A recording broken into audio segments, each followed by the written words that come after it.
ইসলাম Saudi আরব থেকে বের হয়ে ইরাকে ঢুকেছে, ইরাক থেকে বের হয়ে ইরানে ঢুকেছে, ইরান থেকে বের হয়ে পাক ভারতে এসেছে। এই বিকৃত ইসলাম বিকৃত মানুষের কাছে থেকেছে 750 বছর।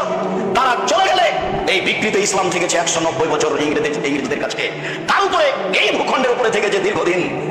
যারা পাকিস্তান থেকে দেশে এসে রাজত্ব চালিয়েছিল তারা সবাই ছিল শিয়া। মিস্টার জিন্নাহ শিয়া, মিস্টার লেকতারি শিয়া, প্রেসিডেন্ট আইয়ুব শিয়া। তাদের হাতে দিন ধর্ম থেকেছে, ক্ষমতা তাদের হাতে থেকেছে। বিকৃত ইসলামী মানুষের কাছে ইসলাম বলে পরিচয় পেয়েছে, যার কারণে মাঝে মধ্যে আমি বলে থাকি আপনাদের কাছে, সঠিক বলাও যেমন জটিল, সঠিক মানাও তেমন কঠিন। কেন? সঠিক কথাগুলি বেঠিক কথাগুলি দুটাই আরবিতে লেখা আছে।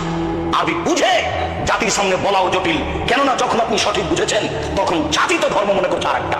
আপনি যদি বলেন সমাজ আপনারটা মেনে নেবে না, সমাজ আর রিরি করে উঠবে। তারা বলবে এই কেমন আলে বাপ দাদার ধর্মকে বিকৃত করতে এসেছে। ধর্মের পরিবর্তন মানুষ সহজে মেনে নেয় না, তার নাম আকীদা, তার নাম বিশ্বাস।